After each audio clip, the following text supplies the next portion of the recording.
what for you is the most important part of your body? Well, since the beginning of time, I believe that the most important part of my body is not my neck. Do you really believe that you have a neck? Mula entablado ng mga comedy bar, Well, this is what you call imaginary neck. unti-unting nabigyan ng break sa telebisyon si Petit. Petite, how are you? Still, I'm hungry! Mataas-taas pa. Na para na... Ako si Petit at naniniwala ko sa kasabihan kung pangit man ako sa inyong paningin, pwes, mas pangit yung nakatingin sa akin. Come on! Pagpasok ng taong 2010, kabilang si Petit sa variety magazine show na Love Ko Si Mister, Love Ko Si Mrs. Good morning, mga kapuso! Na pinagbidahan ng mag-asawang Carmina Villaruel at Zoren Legaspi. Suki! Suki prutas! Sariwa! Bagong pitas! From library, I'm sure maraming nakadiscover sa'yo doon, no? Ano-ano itong mga oportunidad na pinasukan mo? Actually, nung nanalo akong Entertainer of the Year, sabi nila may magic yun. Totoo nga po na may magic talaga yun. Tinawagan ako ng Love Ko Si Mr., Love Ko Si Mrs. bilang regular segment host talent plus sa field. At syempre, ang regalo ko po sa inyo, ako magpapatuloy ng magmamanicure nyo. Hindi. Si Petit po kasi masyadong matyaga eh.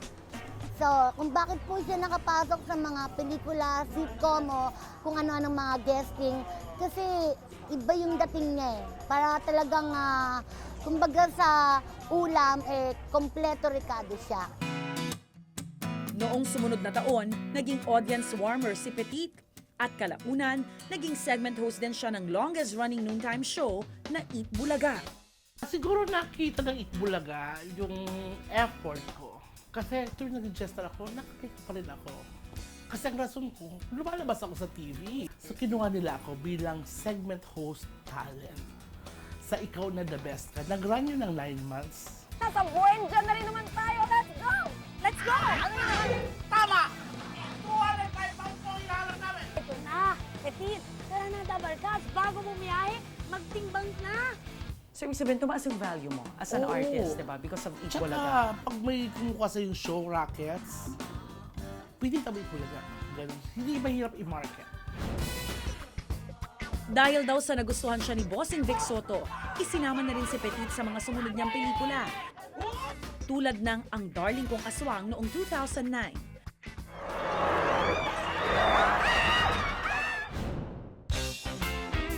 Pak Pak May Dr. Quack noong 2011.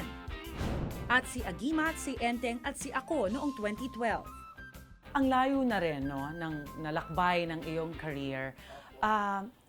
Ikaw pa, kung ano pang gugustuhin mo? Ano pang kulang sa career mo, sa tingin mo?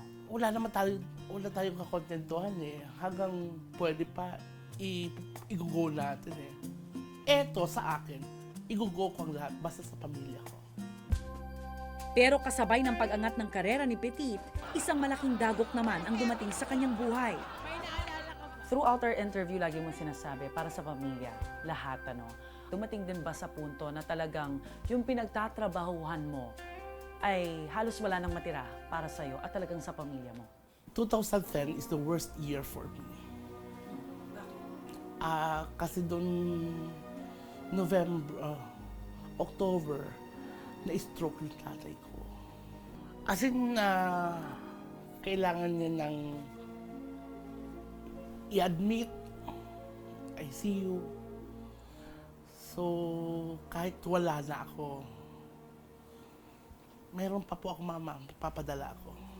Yung labas-pasok sa ospital, halos ang pagitan ng days. Yung nilabas na tatay ko, magkano po yung bill sa ospital? Nasa 40,000. Sige, papadala po ako. After 3 days, inadmit na naman tatay mo yung walang-wala na ako. Ultimong cellphone ko binenta ko. Kaliwat kanan yung utang ko. Hanggang sa, yun. So, naitawid ko naman yun. January, akala ko tapos na. Kasi tapos na yung 2010. Yung pala, kasabay pa yung January. Na-stroke naman yung kapatid ko. 34 years old. So, dalawa sila. dumating sa punto na gigising ako alas 6, tapos titingnan lang ako. Gusto ko pumikit ulit kasi wala na matitira sa sweldo ko kasi ibabayad ko sa utang. Gusto ko matulog ulit. Paano mo na iraos? Siguro si God, prayers. Basta hindi ka niya pababayaan, manali ka lang sa Kanya. Tsaka alam ni God pag pamilya ang ano mo. So tama na anak, eto na, may regalo naman ako sa'yo. Nasa side nyo ka? Ay, oh! Barbie Fortesa! Oh! Yan ang totoo! Harap!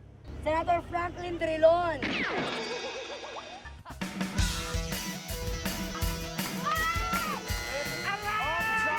Congratulations to our heavyweight, Petit. Maituturing daw na isang malaking biyaya ang pagkapanalo ni Petit sa Extra Challenge, kung saan nakapag-uwi siya noon ng 220,000 pesos na papremyo. Naiyak po talaga. Ang galing talaga kasi ni God. Ang galing. Nung nandoon ako noon, walang-wala na ako. Sabi ni Bubay, birthday niya yon. Te, huwag ka naman problema. Mag-guest ka na lang sa show ko. So imagine, yung pinalet sa 30,000, 220,000 kasi ako nanalo doon. Ano bang diet mo? Serious lang ako. Cereals. Anong kasama ng cereals? Kanin. Susubo na lang niya, ibibigay pa rin niya sa iba, sa akin, sa amin, sa mga kaibigan. Pero ang maganda sa kanya kasi sa sobrang family-oriented, talagang pamilyang una sa kanya. Walang iba, mama, papa, at mga kapatid. Dahil na rin sa ipinapakitang pagmamahal ni Petit sa kanyang pamilya, kung noong unay hindi raw siya tanggap sa pinili niyang buhay, ngayon ay bukas na raw ang kanilang pangunawa sa isa't isa. Yung kapatid ko na stroke, ni minsan hindi ako tinatawag na kuya. Ina-address ako sa pangalan ko, Madonna, Don, Brad, gano'n. Pero never. Pero na-stroke siya, kinausap niya ako, yung gano'n. Pero naririnig ko siya, yung kuya, tulungan mo po ako. Parang umiiyak ako. First time kanya tinawag na First kuya. time niya ako tinawag ng kuya. Yung, But, Petit, how are they now? I mean, they're okay, right? oh, sobrang okay. Pagkatapos ng aming tsikahan, tinuruan naman ako ni Petit na mag-makeup. Nako, sa mga hindi nakakaalam, alam nyo bang si Petit pala ang naging personal makeup artist ni Cindy Corleto. Tama. Dun sa mga era natin, no, na nakakilala kay Cindy Corleto. Nako, ngayon kailangan kong ako hindi talaga ako marunong mag-makeup, no? Hindi mo na kailangan kasi ang ganda-ganda mo na. Pero kailangan kong matuto kahit yung basic lang, no? Petit. Okay. So, kasama natin si Tita Oni. Tita Oni. So, ang mangyayari, yung kalahati ng mukha ni Tita Oni, ikaw ang magme-makeup. Okay. Ako, gagayahin ko. Hopefully, magaya ko. Huwag po kayo magagalit kung hindi mo magaya. Okay, concealer muna. Tapos, konti ano lang. Two-way. Two-way. Anong pinakamahirap gawin sa'yo? Kilay. Kilay, oo nga no, napaka-challenging ng kilay. Ang lipstick natin, ginamit. Yan. Itong gawin lips. Pasado na ba ako? Pasado. Pasado, and then, konting spray. Okay! Done. Oh. Happy po kayo?